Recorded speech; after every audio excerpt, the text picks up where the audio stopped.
अस्सलाम वालेकुम। मैं मुजीबुल हसन और आपको खुशामदीद कहता हूँ अपने इस यूट्यूब के चैनल पर। आज के सेशन में हम डिस्कस करेंगे होम्योपैथिक मेडिसिन आरएस 10x के रिलेटेड। ये मेडिसिन अपेंडिक्स के केसेस में यूज़ होती है।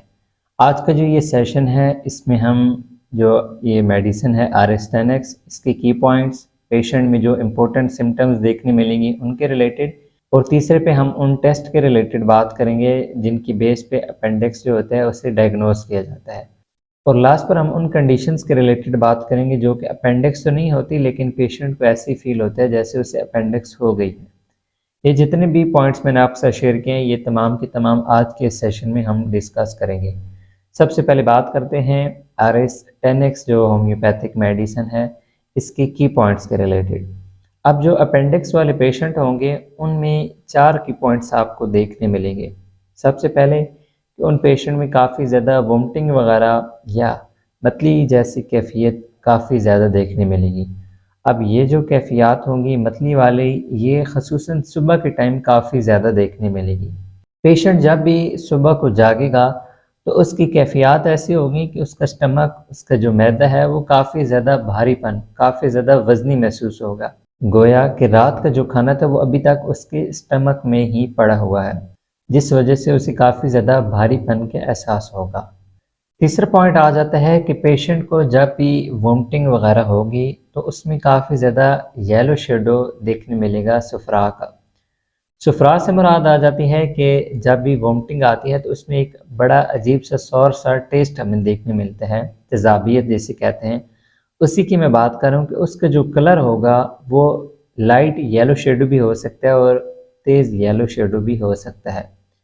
लास्ट जो की पॉइंट आ जाता है या इम्पोर्टेंट पॉइंट भी आप कह सकते हैं जो अपेंडिक्स के पेशेंट में काफ़ी ज़्यादा देखने मिलता है, ये जिसकी बेस पे ही ये कंसिडर किया जाता है कि इस पेशेंट को अपेंडिक्स तो नहीं है, वो है कि पेशेंट के पेट में राइट साइड पे काफ़ी ज़्यादा दर्द देखने मिलेगा। ये जो दर्द होगा ये किडनी वाली साइड पे ही आपको थोड़ा सा देखने मिलेगा, लेकिन किडनी से थोड़ा नीचे आके ये काफ़ी ज़्यादा दर्द देखने मिलेगा।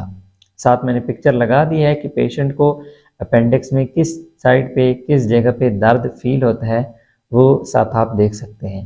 इसके बाद हम बात करते हैं जो इस पेशेंट की इम्पोर्टेंट सिम्टम्स होंगी, मतलब कि ये जो की पॉइंट्स मैंने आपसे शेयर किए इनके अलावा पेशेंट के अंदर हमें क्या चेंजिंग देखने मिलेगी, पेशेंट की बॉडी में क्या और मज़ीद सिम्टम्स देखने मिलेंगे, उसके रिलेटेड बात करते हैं। अब जो अपेंडिक्स वाले पेशेंट होंगे उनके स्टमक में तो दर्द हो गई होगा, लेकिन इसके अलावा उनमें काफ़ी ज़्यादा ये देखने मिलेगा कि सुबह के टाइम जब भी वो जागेंगे तो उनको ऐसे फील होगा कि जैसे उनकी जो खोपड़ी है, स्कल है या सर है, उसमें काफ़ी ज़्यादा पेन महसूस होगा। अब इस पेन की इलामात सेम वैसी होंगी जैसे गैस्ट्रिक पेन देखने मिलता है।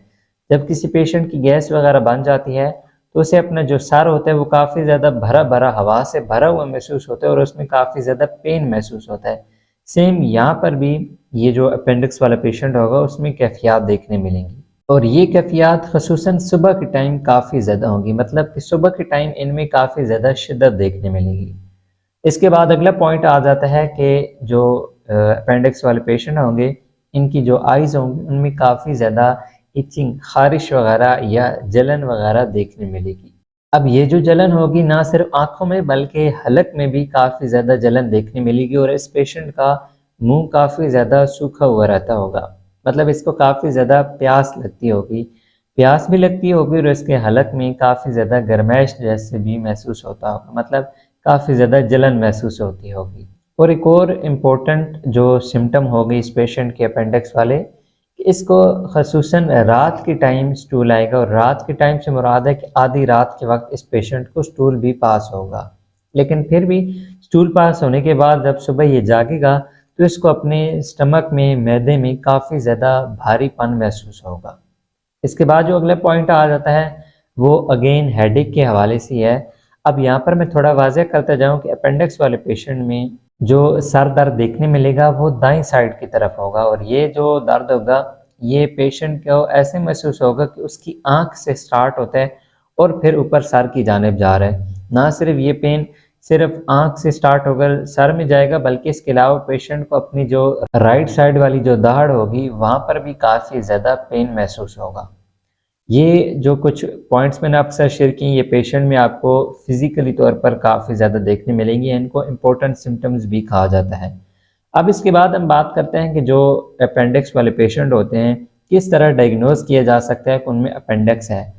जो सबसे ज़्यादा स्टार्टिंग में तरीक़ेकार यूज़ किया जाता है वो टेस्ट होते हैं ब्लड के, जिनमें CRP, सी रिएक्टिव प्रोटीन, जिसमें ये पता चलता है कि आया बॉडी के अंदर कोई इन्फेक्शंस वगैरह तो नहीं हो रही, और इसके साथ ब्लड CP टेस्ट कराया जाता है, जिसमें TLC जो वाइट ब्लड सेल हैं वो चेक किए जाते हैं। इसके अलावा यूरिन RE भी टेस्ट कराया जाता है। अब यूरिन RE जो टेस्ट है उसकी एक तो रीज़न ये आ जाती है कि कहीं पेशेंट में अपेंडिक्स के अलावा किडनी की प्रॉब्लम तो नहीं बनी, और पेशेंट को ऐसे महसूस हो रहा है कि जैसे उसे अपेंडिक्स हो गया है। लेकिन बाज़ केसेस में ये देखने मिलता है कि पेशेंट की किडनी में स्टोन होती है, किडनी में कोई इन्फ्लेमेशन हुई हुई होती है, जिस वजह से उसे पेन तो फील हो रहा होता है राइट साइड वाली किडनी की जगह पर, लेकिन उसे ये नहीं कन्फर्म होता कि अपेंडिक्स का पेन है या आया ये किडनी का पेन है। तो इसलिए यूरिन RE तब टेस्ट कराया जाता है स्टार्टिंग में, जब यूरिन RE की रिपोर्ट क्लियर हो। और उसके अलावा वाइट ब्लड सेल या CRP जो टेस्ट है, इनमें काफ़ी ज़्यादा इशू देखने मिले तो फिर इसके बाद अल्ट्रासाउंड कराया जाता है। अल्ट्रासाउंड में कंफर्म हो जाता है, या कुछ केसेस में अल्ट्रासाउंड के अलावा MRI भी कराया जाता है या CT स्कैन कराया जाता है। लेकिन यहाँ पर एक बात आपने लाजमी माइंड में रखनी है कि वो फीमेल जो कि प्रेग्नेंट हैं वो CT स्कैन बिल्कुल ना कराएं, क्योंकि जो CT स्कैन में रेडिएशंस होंगी वो उनके जो फिटस होगा उसके लिए काफ़ी ज़्यादा नुकसानदेह साबित होंगी। अब इसके बाद लास्ट पर उन कंडीशंस के रिलेटेड बात करते हैं कि जब किसी पेशेंट में अपेंडिक्स ना देखने मिले लेकिन दर्द वैसे ही उसे महसूस हो जैसे उसे अपेंडिक्स हो गया है।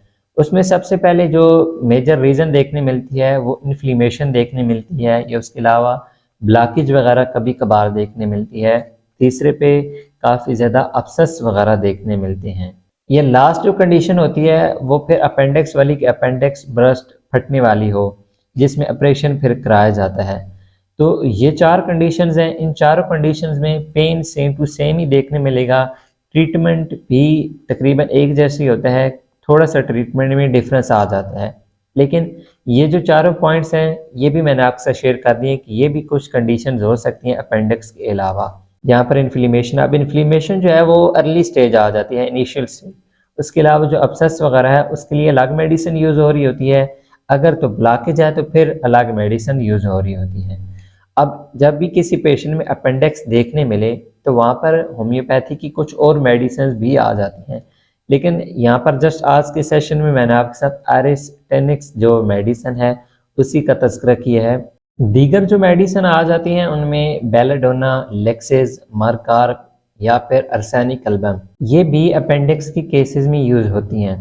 अगर आप कहेंगे कि अपेंडिक्स के रिलेटेड डिटेल सेशन इन तमाम मेडिसिन के साथ बनाया जाए तो फिर वो सेशन भी आपको देखने मिल जाएगा, लेकिन उसके लिए आपको कमेंट सेक्शन में पहले बताना पड़ेगा। वैसे तो जो ज़्यादा मेडिसिन यूज़ होती है अपेंडिक्स के केसेस में वो यही जो आरिस्टेनिक्स मेडिसिन है ये यूज़ होती है। अब किसी पेशेंट में जब इनिशियल स्टेज देखने मिले, जहाँ पर जैसे मैंने बात की कि इन्फ्लेमेशन अपेंडिक्स में देखने मिले, तो वहाँ पर फिर एरिस्टेनिक्स के साथ R नंबर 1 जो मेडिसिन है इन्फ्लेमेशन ड्रॉप, वो आप लाजमी यूज़ करें। R नंबर 1 जो मेडिसिन है उस सेशन का लिंक आपको डिस्क्रिप्शन में मिल जाएगा, तो वो सेशन भी आप देख लीजिएगा। अब कोई भी आपको क्वेश्चन वगैरह हो अपेंडिक्स के हवाले से तो आप कमेंट सेक्शन के अंदर पूछ सकते हैं, या इस मेडिसिन के हवाले से तो आप कमेंट सेक्शन के अंदर पूछ सकते हैं। डिस्क्लेमर के अंदर भी ये चीज़ आ रही है कि मेडिसिन को यूज़ करने से पहले आप अपने फिजिशियन के साथ लाजमन कॉन्टेक्ट करें।